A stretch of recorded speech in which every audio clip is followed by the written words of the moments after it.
Hello students, आज हम करेंगे chapter number 8 how do organisms reproduce का topic sexual reproduction. Sexual reproduction in plants को हम इस वीडियो में कवर करेंगे और नेक्स्ट वीडियो में हम sexual reproduction in human beings करेंगे। ये हमारे एनसीईआरटी पेज नंबर 133, 134 और 135 को कवर करेगा। लास्ट क्लास में, लास्ट वीडियो में हमने एसेक्सुअल रिप्रोडक्शन की बात की थी, जिसमें एक सिंगल पेरेंट इन्वॉल्व होता है। एक सिंगल पेरेंट से हमारा नेक्स्ट जनरेशन बनती है और उसमें गैमीट्स भी इन्वॉल्व नहीं होते। If we talk about sexual reproduction, इसके अंदर हमारे दो पेरेंट्स इन्वॉल्व होते हैं, एक मेल और एक फीमेल, जो आप छोटी क्लासेस से पढ़ते हुए आ रहे हो।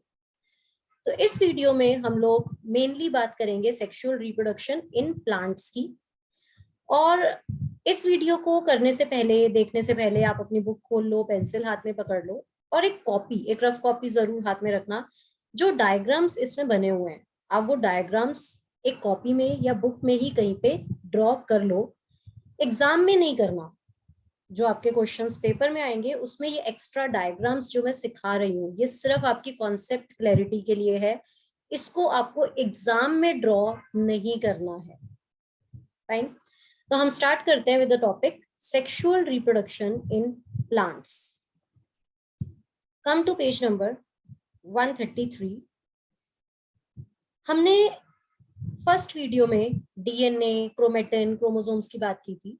तो बेसिकली जब अगली जनरेशन बनती है तो पेरेंट्स के जो गैमीट्स होते हैं उससे डीएनए ही है जो अगली जनरेशन में जाता है और अगली जनरेशन को कैरेक्टर्स देता है। इसकी बात हम कर चुके हैं। In case of asexual reproduction हमने पढ़ा था डीएनए की कॉपी बनती है और फिर वो कॉपी अगली जनरेशन में जाती है। सेक्सुअल रिप्रोडक्शन में क्या होता है उसकी भी हमने बात की थी, पर हम यहाँ पे एक बार दोबारा से देख लेते हैं। अगर मैं सेक्सुअल रिप्रोडक्शन की बात करूं, जैसे कि in case of human beings, हम सबसे सिंपल एग्जांपल लेके चलते हैं ह्यूमन बींग्स का। ठीक है, फीमेल्स की ओवरी और मेल्स में टेस्टिस के अंदर एक सेल होता है जिसमें हमारी पूरी बॉडी में जितने भी सेल्स हैं उसमें 46 क्रोमोसोम्स हैं और ये हम लोग पढ़ चुके हैं। जो टेस्टिस है और ओवरी है उसमें एक सेल है विद 46 क्रोमोसोम्स और ये क्रोमोसोम्स हमारे इससे दो सेल्स बने और ये जो दो सेल्स हैं इसमें हाफ नंबर ऑफ क्रोमोसोम्स चलेगा, 23 and 23, and the process is called meiosis. ये आप हायर क्लासेस में करोगे। 9th में आपने बहुत थोड़ा सा इसके बारे में पढ़ा हुआ है, माइटोसिस एंड मियोसिस। तो ये जो गैमीट्स बनते हैं ना, ये स्पर्म्स हैं मेल्स में और एग सेल्स हैं फीमेल्स में। इसमें half the number of chromosomes होते हैं, 23, 23, 23। फर्स्ट वीडियो में भी मैंने आपको बताया था इसके बारे में कि ये एग है, एग में 23 क्रोमोसोम्स हैं, ये स्पर्म है, स्पर्म में 23 क्रोमोसोम्स हैं। ये दोनों आपस में फ्यूज होंगे और जो नेक्स्ट जनरेशन बनेगी उसमें 46 क्रोमोसोम्स जाएंगे। इसलिए कोई भी जनरेशन हो, हमारे पेरेंट्स हो, हमारे ग्रैंड पेरेंट्स हो या उनके पेरेंट्स हो, ह्यूमन बींग्स में हमेशा कोई भी जनरेशन लो 46 ही क्रोमोसोम्स मिलते हैं। अगर ये नंबर हाफ नहीं होता तो 46 और 46 मिलके 92 बन जाते, उसकी नेक्स्ट जनरेशन में और ज्यादा, उसकी नेक्स्ट में और ज्यादा। जाइगोट के अंदर हमेशा हमारे एक 46 ही क्रोमोसोम्स होते हैं और वो 46 क्रोमोसोम्स बनते हैं 23 प्लस 23 से। Fine, so next thing is, यहाँ पे इस पैराग्राफ में आपको यही चीज समझाई हुई है कि कैसे अगली जनरेशन नंबर ऑफ क्रोमोसोम्स को सेम रखती है। कैसे? जब एग और स्पर्म में हाफ होके आते हैं क्रोमोसोम्स। उसके बाद ये जो जाइगोट बनता है, इसमें मेनली ऑलवेज रिमेंबर, जो स्पर्म होता है ना, जो मेल का सेल है, गैमीट है, वो सिर्फ अपना डीएनए इस फीमेल गैमीट के अंदर दे देता है। इसके सिर्फ डीएनए की रिक्वायरमेंट होती है। उसके बाद ये एग जो है ये बहुत बड़े साइज का होता है एज कंपेयर टू स्पर्म, ये काफी बड़ा साइज का है। एग में मेल का भी डीएनए चला जाता है और ये दोनों डीएनए आपस में फ्यूज हो जाते हैं और नेक्स्ट जनरेशन में फुल 46 नंबर ऑफ क्रोमोसोम्स हो जाते हैं। अब इसमें ऐसा नहीं है कि इसका साइटोप्लाज्म, इसका माइटोकॉन्ड्रिया, इसके सेल का स्ट्रक्चर ये फ्यूज हो गया। ये सेल ऑलरेडी इतना बड़ा है कि इसके अंदर न्यूट्रिशन है और ये जो न्यूट्रिशन इसके अंदर स्टोर्ड है वो न्यूट्रिशन को यूज करके ये जाइगोट डिवाइड होता है और डिवाइड होके एक एम्ब्रियो बनाता है। एम्ब्रियो एक छोटी सी बॉडी है, इसको हम डिटेल में ह्यूमन रिप्रोडक्शन में करेंगे। एक छोटा सा पार्ट ऑर्गेनिज्म जिसके अभी डिस्टिंक्टिव पार्ट्स नहीं होते, हाथ पैर आंखें ये सब नहीं होता उसमें, उसे एम्ब्रियो बोलते हैं। फिर बनता है फीटस, फिर बनता है ऑफस्प्रिंग। इसके बाद हम करेंगे सेक्सुअल रिप्रोडक्शन इन एनिमल्स के अंदर। So basically this is the thing, ऐसा होता है सेक्सुअल रिप्रोडक्शन। अब हम करते हैं सेक्सुअल रिप्रोडक्शन इन प्लांट्स। अगर प्लांट्स हो या कोई एनिमल हो, अगर कोई सेक्सुअली रिप्रोड्यूस कर रहा है तो सबके अंदर एक मेल गेमीट होगा और एक फीमेल गेमीट होगा। In case of human beings हम मेल गेमीट को स्पर्म बोलते हैं, पर इन केस ऑफ प्लांट्स हम उसे स्पर्म नहीं बोलते। तो क्या बोलते हैं, कैसे होता है, वो अब हम सीखेंगे। तो मेल गेमीट्स मोस्टली मोटाइल होते हैं, चाहे मेल की बात, चाहे ह्यूमन बींग्स की बात करें, किसी एनिमल की बात करें या हम प्लांट्स की बात करें। Mostly, I am not saying always, mostly कई केसेस में फीमेल और मेल दोनों ही मोटाइल होते हैं, दोनों ही मूव कर सकते हैं। मेल गेमीट्स यूजुअली मोटाइल होते हैं जो फीमेल गेमीट तक पहुंचते हैं, और जो बेबी बनता है वो फीमेल गेमीट्स से बनता है और फीमेल बॉडी के अंदर बनता है। तो अब हम स्टार्ट करते हैं with the sexual reproduction in flowering plants. सबसे पहले आपको फ्लावर का स्ट्रक्चर आना चाहिए। देखो आपकी बुक में कोई खास डायग्राम्स नहीं है, पर मैं आपको इसको बहुत सारे डायग्राम्स के साथ समझाऊंगी इस प्रोसेस को, जो आपको क्लैरिटी देगा कि एक्चुअल में क्या हो रहा है। आपको डायग्राम्स वही करने हैं जो आपके बुक में बने हैं, जो आपकी बुक में लिखा है। आपकी बुक में सिर्फ 2 ही पेज है सेक्सुअल रिप्रोडक्शन इन प्लांट्स के, एक छोटा सा टॉपिक है बस, बट मैं आपको इसको बहुत डिटेल में बताने वाली हूँ, तो अच्छे से इसको समझना, और जो भी डाउट हो आप कमेंट सेक्शन में लिख सकते हो। सी, सबसे पहले we will talk about the structure of plant, एक flower. Sexual reproduction in plants की अगर हम बात करें तो सेक्सुअल रिप्रोडक्शन सिर्फ उन्हीं प्लांट्स के अंदर होता है जिनके पास फ्लावर्स होते हैं। जिनके पास फ्लावर्स नहीं है उनमें सेक्सुअल रिप्रोडक्शन नहीं हो सकता। इसका मतलब ये है कि जो गेमीट्स बनते हैं, सेक्सुअल रिप्रोडक्शन मतलब जो गेमीट्स के थ्रू होता है, फ्लावर्स होने चाहिए। इट मींस जो रिप्रोडक्टिव ऑर्गन्स हैं जिसमें गेमीट्स बनेंगे, वो रिप्रोडक्टिव ऑर्गन्स प्लांट के फ्लावर्स में होती है। अगर फ्लावर्स नहीं है तो वो एसेक्सुअली रिप्रोड्यूस करेगा, वो सेक्सुअली रिप्रोड्यूस नहीं कर सकता क्योंकि उसके पास गेमीट बनाने के लिए रिप्रोडक्टिव ऑर्गन्स ही नहीं है। तो इसके लिए हमें सबसे पहले फ्लावर का स्ट्रक्चर समझना बहुत जरूरी है, क्योंकि सेक्सुअल रिप्रोडक्शन सिर्फ एंजियोस्पर्म्स में होती है, फ्लावरिंग प्लांट्स में होती है। So if we talk about this flower, तो फ्लावर के अंदर पत्तियां होती हैं जिन्हें हम पेटल्स बोलते हैं। सेपल्स होते हैं। सेपल्स क्या होता है, जब ये बड की फॉर्म में होता है तो जो ग्रीन कलर की कवरिंग होती है ना इसके ऊपर, वो नीचे चली जाती है। जब ये खुलता है तो ये नीचे चली जाती है, उसी को हम सेपल बोलते हैं। तो सेपल्स, पेटल्स 6th क्लास में भी करके आए हो, petals. And this is called रिसेप्टिकल, this part is called रिसेप्टिकल, and this is pedicel जो हमारे फ्लावर को स्टेम के साथ जोड़ता है। अब हम बात करते हैं हमारे मेल रिप्रोडक्टिव ऑर्गन और फीमेल रिप्रोडक्टिव पार्ट की इन फ्लावर्स। मेल रिप्रोडक्टिव पार्ट को स्टेमेन बोला जाता है। इट इज स्टेमेन, जिसके 2 पार्ट्स हैं। ये है हमारा मेल रिप्रोडक्टिव पार्ट। इसमें 2 चीजें हैं, एक तो ये लंबी सी स्टाक आपको दिख रही है, दिस इज कॉल्ड फिलामेंट, इसे हम बोलते हैं फिलामेंट। और इसके ऊपर ये जो हेड वाला रीजन है इसे हम बोलते हैं एंथर।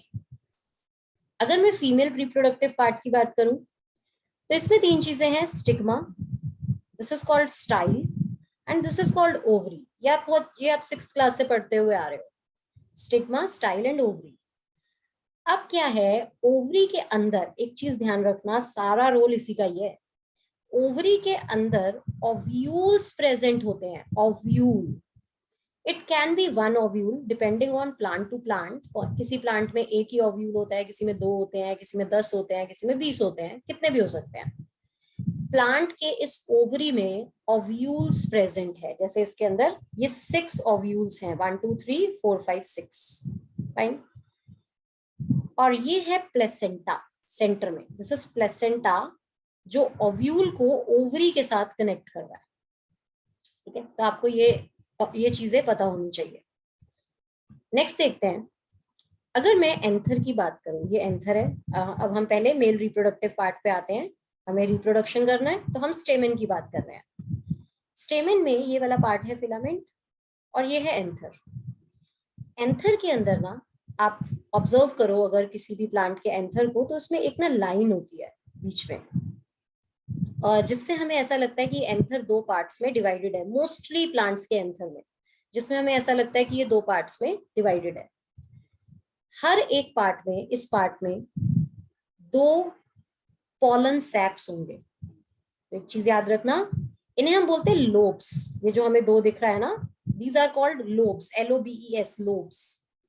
हर लोब में दो ही लोब हैं। एक लोब में दो पॉलन सेक्स होते हैं और दूसरे लोब में दो पॉलन सेक्स होते हैं, और इन पॉलन सेक्स के अंदर पॉलन ग्रेन्स बनते हैं। इन पॉलन सेक्स में पॉलन ग्रेन्स बनते हैं। नेचुरल अगर आप असली में देखो तो वो पॉलन ग्रेन ऐसे दिखाई देते हैं। ये असली रियल फोटो है जिसके अंदर हमारा ये फिलामेंट है, ये एंथर है, और एंथर में ये पॉलन ग्रेन्स हैं। ये पाउडर्ड फॉर्म में बहुत छोटे हैं, माइक्रोस्कोप में देखोगे तो ऐसे दिखाई देंगे, बहुत सुंदर दिखते हैं, ऐसे दिखाई देंगे। तो ये जो पॉलन ग्रेन्स हैं, ये है क्या जो पॉलन सैक्स में बन रहे हैं? पॉलन सैक्स, बोरी जिसके अंदर पॉलन ग्रेन्स पड़े हैं, बने हैं इसमें। पॉलन सैक्स के अंदर पॉलन ग्रेन्स है। अब इसका, ये पॉलन ग्रेन्स कैसे होते हैं, ये कैसे, इनके अंदर क्या क्या चीज होती है जो आपके लिए इंपॉर्टेंट है, मैं सिर्फ आपको उसी की बात करूंगी, बाकी हम एक्स्ट्रा लेबलिंग नहीं याद करेंगे। ये है पूरा स्ट्रक्चर एक पॉलन ग्रेन का। एक चीज ध्यान रखना, इस पूरे सेल के अंदर, pollen grain is a kind of cell, ये एक टाइप का सेल है। इस सेल के अंदर ना एक छोटा सा सेल और होता है, सेल के अंदर ही एक सेल है। ये जो सेल के अंदर सेल है ना, ये बेसिकली हमारा मेल गेमीट होता है। प्लांट्स का सेक्सुअल रिप्रोडक्शन करने का जो मेल गेमीट है ना, वो ये सेल के अंदर जो सेल है वो है मेल गेमीट। और इसके बाहर ये जो पूरा हमारा सेल है, इसे हम बोलते हैं वेजिटेटिव सेल। ठीक है, अगर मैं इस सेल को हटा दूं तो ये बाकी जो सेल मेरा ये बड़े वाला है, इसे हम बोलते हैं वेजिटेटिव सेल। और ये जो मेल गेमीट है ना, इसे हम जनरेटिव सेल भी बोलते हैं। बट मेन आपके लिए ये इंपॉर्टेंट है कि ये मेल गेमीट है, ये याद रखना। ये होता है वेजिटेटिव सेल, और ये वेजिटेटिव न्यूक्लियस, सेल के अंदर न्यूक्लियस तो होगा, तो ये है वेजिटेटिव न्यूक्लियस, और ये है जनरेटिव न्यूक्लियस, मेल गेमीट का न्यूक्लियस। क्लियर? बस इतना ही आपको इसमें पता होना चाहिए कि एक पॉलन ग्रेन, याद रखो pollen grain is not a male gamete, pollen grain के अंदर मेल गेमीट है, ये चीज याद रखना, इसके अंदर मेल गेमीट है ना। अब हम बात करते हैं फीमेल गेमीट की, फीमेल पार्ट की, पिस्टिल। इसके पास होता है stigma, style, ovary and ovules. ठीक है, अगर मैं ओव्यूल की बात करूं, इसके जो ओव्यूल है ना, हमें एग तक पहुंचना है। यहां से हमें समझ आ गया कि प्लांट में मेल गेमीट कहाँ है। ठीक है, अब हमें पहुंचना है फीमेल गेमीट तक। फीमेल गेमीट की बात करें तो ये है हमारा ovule. This is the structure of ovule. ये मैं एक ओव्यूल का तुम्हें स्ट्रक्चर दिखा रही हूँ। जो इंपॉर्टेंट लेबलिंग्स आपको पता होनी चाहिए वो है, सबसे पहले इस ओव्यूल में आप देख सकते हो यहाँ साइड में लेयर्स, ये जो लेयर्स है ना, इन्हें हम बोलते हैं integuments. These layers are called integuments. ठीक है, ये लेयर्स एक साइड पे बंद है और एक साइड पे खुली हुई है। ये जो ओपनिंग पार्ट है ना, इसे हम बोलते हैं माइक्रोपाइल। फाइन, इसके अंदर, अब हम अंदर की तरफ आते हैं। इसके अंदर एक बहुत ही इंपॉर्टेंट पार्ट, ओव्यूल की बात हो रही है, ओव्यूल में एक बहुत ही इंपॉर्टेंट पार्ट प्रेजेंट होता है जिसे हम बोलते हैं embryo sac. This is called embryo sac. Embryo sac में 3 सेल्स माइक्रोपाइल की साइड, इस साइड जो ये साइड खुली है, इस साइड पे 3 सेल्स होते हैं। 3 सेल्स ऊपर की साइड पे होते हैं। ठीक है, 3 सेल्स, ये सेल्स हैं 1 2 3 4 5 6, और सेंटर में एक सेल होता है जिसके अंदर 2 न्यूक्लियस होते हैं। इधर आप देख सकते हो हर सेल के अंदर एक एक न्यूक्लियस है, पर एक बीच में जो सेल होता है ना, उसके पास 2 न्यूक्लियस होते हैं।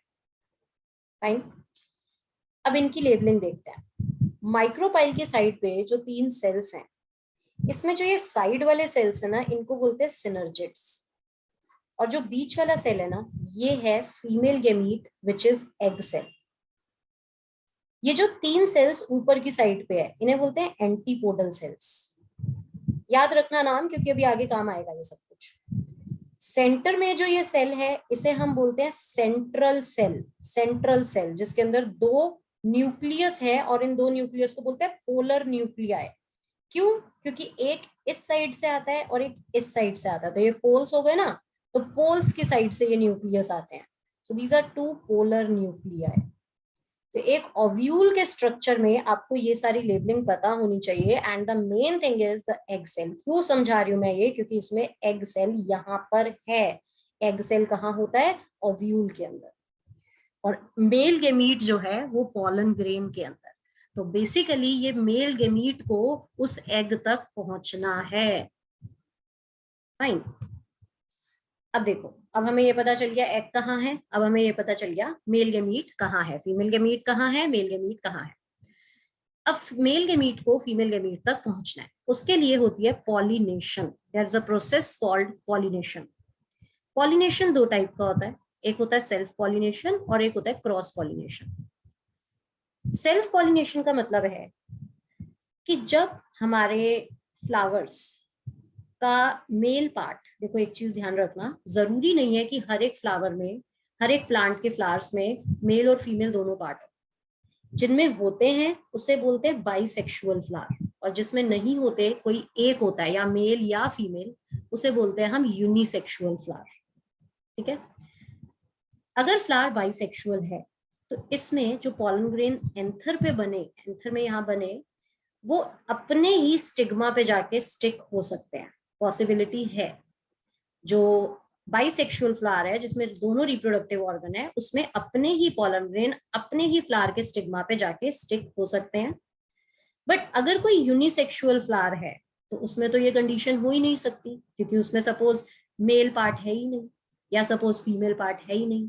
तो उसे क्या करना पड़ेगा? उसे हमेशा क्रॉस पॉलिनेशन करनी पड़ेगी कि इस फ्लावर के पॉलन ग्रेन्स किसी दूसरे फ्लावर के स्टिग्मा पे जाके स्टिक हो जाएं जिसके पास फीमेल पार्ट है। ऑब्वियसली बाइसेक्सुअल फ्लावर दोनों चीजें कर सकते हैं, सेल्फ पॉलिनेशन भी कि अपने ही फ्लावर के स्टिग्मा पे स्टिक हो जाए, और क्रॉस पॉलिनेशन भी कि किसी दूसरे प्लांट के फ्लावर पे जाके स्टिक हो जाए। और जो यूनिसेक्सुअल है वो क्रॉस ही कर सकते हैं, वो ऑब्वियसली सेल्फ नहीं कर सकते। तो यहां से आपको ये समझ आता है कि सेल्फ पॉलिनेशन इज अपने ही फ्लावर के स्टिग्मा पे पॉलन ग्रेन्स आके स्टिक हो जाए, एंड क्रॉस पॉलिनेशन इज कि वो दूसरे फ्लावर पे, दूसरे प्लांट के फ्लावर पे जाके स्टिक हो जाए। So this is self pollination and cross pollination. Next we have, इस पॉलिनेशन के लिए जब सेल्फ पॉलिनेशन होती है ना, तो इसमें ना कोई एजेंट नहीं चाहिए होता, एयर, वाटर, इंसेक्ट्स जो पॉलन ग्रेन्स को यहाँ पे भेजे। इसका स्ट्रक्चर ही ऐसा होता है कि ये पॉलन ग्रेन्स ड्राई होने के बाद नीचे गिरते हैं और वो अपने फिलामेंट से होते हुए सीधा स्टिग्मा पे अटैच हो जाते हैं। इसका स्ट्रक्चर ही ऐसा होता है प्लांट का, फ्लावर्स का। तो सेल्फ पॉलिनेशन के लिए सिंपली कोई एजेंट नहीं चाहिए, याद रखना। बट अगर पॉलिनेशन क्रॉस है, एक से दूसरे तक पहुंचना है, तो उसे कुछ एजेंट्स की रिक्वायरमेंट होती है। It can B air, it can B water, it can B insects. इनकी पेटल्स इसीलिए कलरफुल हैं क्योंकि इंसेक्ट्स अट्रैक्ट हो और पॉलिनेशन में हेल्प करें। प्लस फ्लावर से नेक्टर मिलता है जिससे हनी बनती है, शहद बनती है, और वो वास्प, हनी बीज पॉलिनेशन में हेल्प करते हैं। जब वो इसमें एंथर के ऊपर आके बैठते हैं तो उनके पैरों में वो चिपक जाते हैं पॉलन ग्रेन्स, और जब वो किसी दूसरे फ्लावर में जाते हैं तो उनके पैरों से स्टिग्मा के ऊपर जाके स्टिक हो जाते हैं। तो insects can be an agent of pollination. It can be air, it can be water. Aquatic plants में water हो सकता है agent of pollination. तो agents जो है वो बायोटिक, एबायोटिक दोनों है। Air, water, they are abiotic, and biotic में बर्ड्स, इंसेक्ट्स, रेप्टाइल्स, मैमल्स, ठीक है, बैट वगैरह भी ये हमारे हेल्प करते हैं पॉलिनेशन में। सो नेक्स्ट थिंग इज, इसमें आपको इतना ही आना चाहिए। देन वी हैव, अब आगे देखो।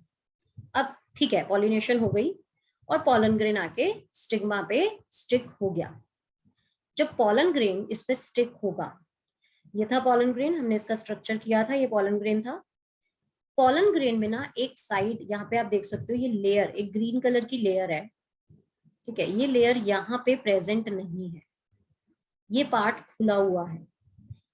इस पार्ट से, जिसे हम बोलते हैं जर्म पोर, इस पार्ट से एक पॉलन ट्यूब निकलती है, इसे हम बोलते हैं पॉलन ट्यूब, जो स्टिग्मा से स्टाइल में एंटर होती है। द मेन थिंग इज कि ये जो पॉलन ग्रेन है ये सेम प्लांट का होना चाहिए।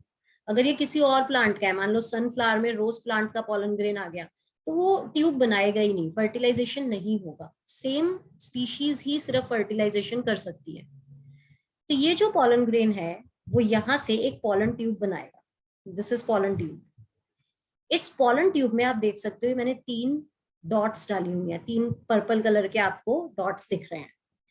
क्या है ये? These are the components of pollen grains, जिसमें सबसे आगे जब पॉलन ट्यूब बनती है ना, sorry not pollen grain, pollen tube, these are the components of pollen tube. जब पॉलन ट्यूब बनती है तो पॉलन ट्यूब के अंदर सबसे पहले ये वेजिटेटिव न्यूक्लियस एंटर होता है। वेजिटेटिव न्यूक्लियस मैंने आपको समझाया था ये क्या है। इसके पीछे एंटर होता है ये मेल गेमीट, ये जनरेटिव सेल मेल गेमीट, वो यहाँ से पॉलन ग्रेन से निकल के इस ट्यूब में एंटर होता है। इस ट्यूब के अंदर ये मेल गेमीट एक और अपनी कॉपी बना के 2 मेल गेमीट बन जाते हैं। तो जो पीछे 2 बने हुए हैं ना, ये 2 मेल गेमीट्स हैं। मैंने यहाँ पे लेबलिंग नहीं करी है, भूल गई मैं। यहाँ पे ये दोनों मेल गेमीट्स हैं। एक मेल गेमीट जब ट्यूब में एंटर होता है वो अपनी एक कॉपी बना लेता है, जिससे मेल गेमीट 2 हो जाते हैं। These are the 2 male gametes, और आगे आगे है वेजिटेटिव न्यूक्लियस, ठीक है। देन यहां से इस पॉलन ट्यूब से वेजिटेटिव न्यूक्लियस सबसे आगे आगे पहुंच रहा है। कहाँ पे? ये ट्यूब यहां से आते हुए माइक्रोपाइल से, बताया था माइक्रोपाइल ओपनिंग ओपन पार्ट, यहां से एंटर होती है और एम्ब्रियो सैक में चली जाती है, ठीक है। तो ये यहां से होती हुई एम्ब्रियो सैक में एंटर हो गई। अब ये मोस्टली ओव्यूल ऐसे उल्टा प्रेजेंट होता है, माइक्रोपाइल नीचे की साइड होता है। अगर माइक्रोपाइल ऊपर की साइड होता ना तो ये ऊपर से नीचे आ जाएगी, ऐसे ऊपर से अंदर आ जाएगी। सो ये ट्यूब जब यहां से एंटर हुई इन एम्ब्रियो सैक, उसमें से सबसे पहले हमारा वेजिटेटिव न्यूक्लियस इस एम्ब्रियो सैक में एंटर होगा, और उसके बाद ये 2 मेल गेमीट्स। अब क्या होगा इसके बाद? वो है पोस्ट। अब हम बात करते हैं फर्टिलाइजेशन की। अब इसमें एक चीज याद रखना, एक मेल गेमीट, जो एक मेल गेमीट है ना, वो फ्यूज हो जाएगा एग सेल के साथ। एग सेल कहाँ पे था? ये बीच में, ये this was the egg cell synergids के पास। एक मेल गेमीट इसमें से फ्यूज हो जाएगा with egg cell. Vegetative nucleus जब एंटर होगा इस एम्ब्रियो सैक में, उसका कोई रोल नहीं है, वो डीजनरेट हो जाएगा, उसका कोई काम नहीं है। उसके पीछे जो 2 मेल गेमीट है, एक फ्यूज हो जाएगा एग सेल के साथ, और जो दूसरा है ना वो इस सेंट्रल सेल के साथ फ्यूज होगा। यहाँ पे देखो इस डायग्राम में, ये था सेंट्रल सेल, एक मेल गेमीट इस सेंट्रल सेल के साथ फ्यूज होगा और एक मेल गेमीट इस एग के साथ फ्यूज हो जाएगा।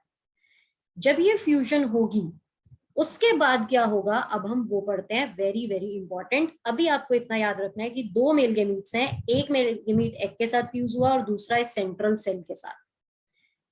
अब इसे हम बोलते हैं प्लांट्स के अंदर, this process is called double fertilization. क्यों? क्योंकि 2 फर्टिलाइजेशन हो रही है, एक मेल गेमीट एग के साथ फ्यूज हो रहा है, दूसरा मेल गेमीट सेंट्रल सेल के साथ। So in plants the fertilization process, which is the fusion of male and female gamete, उसे बोलते हैं fertilization. This is called double fertilization. आप देख सकते हो 2 fertilization हो रही है, 2 fusion हो रही है. And second thing is, another term is triple fusion. ये आपको आपकी बुक में मिलेगा, लिखा हुआ है. Another term is यहाँ पे triple fusion. Triple fusion क्या होता है? Triple fusion is जब हमारा, यहाँ पे आप देख सकते हो कि 2 ऑलरेडी न्यूक्लियस प्रेजेंट है, जब मेल गेमीट आके फ्यूज होगा तो 3 न्यूक्लियस हो जाएंगे. This is called triple fusion, ठीक है. There are 2 terms, one is double fertilization, another is triple fusion, जो एग्जाम में आती है. Why in plants the process of fertilization is called double fertilization? क्योंकि एक मेल गेमीट एग के साथ फ्यूज हो रहा है और एक सेंट्रल सेल के साथ. Second thing is, What is triple fusion? Triple fusion is the fusion of male gamete with the central cell in which they have two polar nuclei, जो अब 3 हो जाएंगे, and that is why the process is called triple. 3 nucleus हो गए, triple fusion, 3 की fusion. Fine. Then आगे चलते हैं. अब क्या होगा? चलो फ्यूजन हो गई, इसके अंदर फ्यूजन हो गई, सब कुछ हो गया. अब हम बात करें पोस्ट फर्टिलाइजेशन चेंजेस की. फ्यूजन होने के बाद क्या? आप कभी ऑब्जर्व करना, जहाँ पे बहुत प्लांट्स लगे हों वहां पे अगर आप कभी ऑब्जर्व करो तो प्लांट्स में ध्यान से देखना, जहाँ पे बहुत फ्लावरिंग प्लांट्स हो, कई कई जगह पे ना उन प्लांट्स के अंदर सिर्फ सिर्फ स्टिग्मा स्टाइल ओवरी लगा होगा. फ्लावर का जो पेटल है, सेपल्स हैं, मेल पार्ट है, कुछ भी नहीं होगा, सिर्फ स्टिग्मा स्टाइल ओवरी होगा. ये फ्लावर के अंदर ही तो था, यहाँ पे तो फ्लावर था ना, तो कहाँ गया वो फ्लावर? वो कहाँ गए वो पेटल्स? कहाँ गए वो सेपल्स? कहाँ गए वो सारे पार्ट्स? बेसिकली क्या होता है, अब यहाँ पे समझो, पेटल्स, सेपल्स और stamen, stamen male reproductive part, वो सब शेड ऑफ, गिर जाते हैं. फर्टिलाइजेशन होते ही वो सारी चीजें नीचे गिर जाएंगी और प्लांट पे सिर्फ स्टिग्मा स्टाइल ओवरी लगा रहेगा. ओवरी जो है, ये वाला जो पार्ट है, ये कन्वर्ट हो जाएगा फ्रूट में. आप जो एप्पल, मैंगो खाते हो, फ्रूट्स खाते हो, वो फ्रूट्स बेसिकली ऑरेंज, वो बेसिकली ये ओवरी वाला पार्ट है जो हम खाते हैं. वो पहले फ्लावर था, फिर उसमें फर्टिलाइजेशन हुई, फिर उसका जो ओवरी था ना वो फ्रूट बन गया, एप्पल बन गया, मैंगो बन गया. तो वो फ्रूट है, वो ओवरी से बना है. फर्टिलाइजेशन के बाद ही ऐसा होगा, अगर फर्टिलाइजेशन नहीं हुई तो ओवरी फ्रूट नहीं बनेगी. फर्टिलाइजेशन के बाद ये ओवरी फ्रूट बन जाती है. और जब हम फ्रूट खाते हैं तो फ्रूट में सीड्स होते हैं. जो भी हम फ्रूट खाते हैं, मैंगो में एक सीड होता है, एप्पल में 3-4 सीड्स होते हैं. तो जो वो जो सीड्स हैं वो बेसिकली ओव्यूल होते हैं, जो सीड बने होते हैं. ओवरी में ओव्यूल है ना, अगर एप्पल में 6 सीड्स हैं तो इसका मतलब एप्पल की ओवरी में, जिससे एप्पल बना है, उस ओवरी में 6 ओव्यूल्स थे और हर ओव्यूल एक सीड बन गया. अगर ऑरेंज में 15-20 सीड हैं तो उसकी ओवरी में 15-20 ओव्यूल्स थे. अगर मैंगो में एक ही सीड है तो इट मींस उसकी ओवरी में एक ही ओव्यूल था. ओव्यूल फर्टिलाइजेशन के बाद सीड बन जाता है. ठीक है, तो फ्रूट के अंदर जो सीड है वो ये ओव्यूल्स है. अब ये ओव्यूल का स्ट्रक्चर था. ओव्यूल में क्या क्या चेंजेस होंगे आपको मैंने बताया था. इन्हें, इन लेयर्स को इंटेग्यूमेंट्स बोलते हैं. तो इंटेग्यूमेंट्स जो होते हैं ना, वो जब ओव्यूल सीड बनता है तो ये जो इंटेग्यूमेंट्स होते हैं, ये टेगमेन और टेस्टा, वो नहीं करना आपको, आप ये समझ लो वो सीड कोट में चेंज हो जाते हैं. वो बेसिकली एक सीड की आउटर कवरिंग बन जाता है जिसे हम बोलते हैं सीड कोट. ठीक है. जो सेंट्रल सेल होता है, सेंट्रल सेल की बात की थी ना हमने, यहाँ सेंटर में जिसके साथ फ्यूजन हुई है मेल गैमीट की, जो सेंट्रल सेल है, यहाँ पे प्लस में लिख लेना male gamete. Central cell plus male gamete, वो किस में चेंज हो जाएगा? एंडोस्पर्म में. क्या होता है एंडोस्पर्म? अभी बात करेंगे. वो चेंज हो जाएगा एंडोस्पर्म में. जो एग सेल है वो चेंज हो जाएगा मेल गैमीट के साथ फ्यूज होने के बाद जाइगोट में. ठीक है, ये तो बेसिकली मेल और फीमेल गैमीट की फ्यूजन हो जाएगी ना, तो वो क्या बनता है? जाइगोट. और वो जाइगोट बना देता है एम्ब्रियो. क्या है अभी बात करते हैं. बाकी क्या बचा? 3 एंटीपोडल सेल्स बचे और 2 सिनर्जिड सेल्स बचे. ये वाला पार्ट एंडोस्पर्म बन गया, एग जाइगोट बन गया. अब बचे सिनर्जिड्स और एंटीपोडल सेल्स. ये डिजेनरेट हो जाते हैं, खत्म हो जाते हैं, इनका कोई काम नहीं है. फाइन. और ये जो इंटेग्यूमेंट्स थे ये बन गए सीड की कोटिंग. अब क्या है ये एंडोस्पर्म और एम्ब्रियो? अब सीड के अंदर बेसिकली क्या बचा? एक सीड की कोटिंग, एक एंडोस्पर्म और एक एम्ब्रियो. एम्ब्रियो सीड का वो वाला पार्ट होता है. अगर मैं सीड की बात करूं, सीड 2 टाइप के होते हैं, monocot and dicot. Monocot seed होता है जैसे मक्की, स्वीट कॉर्न होता है ना, खाते हो स्वीट कॉर्न. स्वीट कॉर्न के अंदर जो येलो वाला पार्ट है, मैंने डायग्राम नहीं बनाया यहाँ पे, पेस्ट किया, तो जो उसका येलो वाला पार्ट होता है ना, ध्यान से देखना, दैट इज एंडोस्पर्म. और उसके बीच में एक छोटा सा व्हाइट वाला रीजन होता है, उसे हम बोलते हैं एम्ब्रियो. तो मोनोकॉट सीड के अंदर देयर इज एंडोस्पर्म, वो मोनोकॉट सीड है. मोनोकॉट सीड जो होता है उसे हम ओपन नहीं कर सकते। राजमा, मटर, ये चीजें जो होती है ना, ये डाइकॉट होते हैं, जिसको आप दो पार्ट्स में खोल देते हो, वो डाइकॉट सीड है। मोनोकॉट सीड होता है जैसे जिसको हम ओपन नहीं कर सकते, जैसे कि मेज, स्वीट कॉर्न, वो दो पार्ट्स में नहीं खुलता। ठीक है, कोई भी सीड हो, चाहे मोनोकॉट चाहे डाइकॉट, इसके अंदर बना क्या है, इसमें बना एंडोस्पर्म, एम्ब्रियो और सीड का कोटिंग। तो सीड की कोटिंग तो सब में ही है। अभी पहले मैं आपको डाइकॉट दिखा रही हूँ, ये डाइकॉट सीड है। इसमें ये जो सेंटर वाला पार्ट है ना, ये है बेसिकली एम्ब्रियो, ये एम्ब्रियो वाला पार्ट है। ठीक है, जहां जिसमें होता है रेडिकल और प्लूम्यूल, ये आपको नहीं करना है, बट इतना समझ लो, जो एम्ब्रियो वाला पार्ट है ना, इस एम्ब्रियो वाले पार्ट में से रूट और शूट निकलती है। जब हम इसको सॉइल में डालते हैं, सीड जर्मिनेट करता है, उसमें से रूट और शूट निकलती है, तो वो एम्ब्रियो वाला पार्ट है जहां से रूट और शूट निकलेगी, एक नया प्लांट बनेगा। और अगर मैं एंडोस्पर्म की बात करूं, तो डाइकॉट सीड में एंडोस्पर्म तो नहीं होता, मोनोकॉट में होता है। पहले हम चलो मोनोकॉट में आ जाते हैं। मोनोकॉट में ये वाला पार्ट है एम्ब्रियो, और इसका काम है जर्मिनेट होगा तो रूट और शूट निकालना, प्लांट, नया प्लांट बनाना। ऊपर इसमें है एंडोस्पर्म। एंडोस्पर्म का रोल है इसको न्यूट्रिशन देना। एंडोस्पर्म क्या करता है, वो इसको न्यूट्रिशन देता है। ये सीड तो फोटोसिंथेसिस नहीं कर सकता ना, पर इसमें से जब रूट और शूट निकलेगी तो उसके लिए एनर्जी तो चाहिए। तो वो जो खाना है, वो एनर्जी है, वो कहाँ से मिलेगी, एंडोस्पर्म से। एंडोस्पर्म न्यूट्रिएंट्स को स्टोर करके रखता है और एम्ब्रियो को देता है, जिससे एम्ब्रियो रूट और शूट बनाता है, नया प्लांट बनाता है, जर्मिनेट होता है। और अगर हम बात करें डाइकॉट सीड की, डाइकॉट सीड में भी ना एंडोस्पर्म बनता है पहले, पर जब वो मेच्योर हो जाता है ना सीड, तो उसमें एंडोस्पर्म खत्म हो जाता है। बनता है ऐसे ही सेम प्रोसेस से बनता है, पर जब वो मेच्योर होता है तो वो खत्म हो जाता है, और उसकी जगह पे हमारे पास आ जाता है एम्ब्रियो, कॉटिलेडन्स, इन्हें हम बोलते हैं कॉटिलेडन्स। इसमें तभी तो हम कॉट टर्म यूज कर रहे हैं, इसमें एक ही कॉट है, पर तो इसमें जो कॉटिलेडन है, वो उसका काम न्यूट्रिशन देना नहीं होता, वो एंडोस्पर्म ही कर रहा है। But if we talk about dicot seed, तो डाइकॉट सीड के अंदर न्यूट्रिशन देने का काम कॉटिलेडन्स करते हैं, और डाइकॉट सीड में एंडोस्पर्म खत्म हो जाता है, बनता है और खत्म हो जाता है। तो ये है हमारा सीड्स के बारे में, मोनोकॉट और डाइकॉट सीड के बारे में। एनसीईआरटी में सिर्फ ये वाला जो डायग्राम है, ये आपका इंपॉर्टेंट है, germination of pollen on stigma. आप यहाँ से पढ़ोगे, आपको कुछ भी समझ नहीं आएगा वो क्या बोल रहा है। ये बेसिकली पूरा प्रोसेस है जिसको आपको डिटेल में मैंने समझा दिया। अब आपको क्लैरिटी आ जाएगी बुक पढ़ के कि वो क्या कह रहा है with diagrams, but no need to make these diagrams in exams, final exams. ये सिर्फ तुम्हें समझाने के लिए है। आएगा कोई डायग्राम तो वो सिर्फ यही आएगा, और आपको यही बनाना होगा, एक्स्ट्रा मत बनाना। So this is all about the topic sexual reproduction in plants. Next video में हम बात करेंगे रिप्रोडक्शन इन ह्यूमन बींग्स की। आई होप क्लियर हो गया होगा। कोई भी डाउट हो आप कमेंट सेक्शन में लिख सकते हो।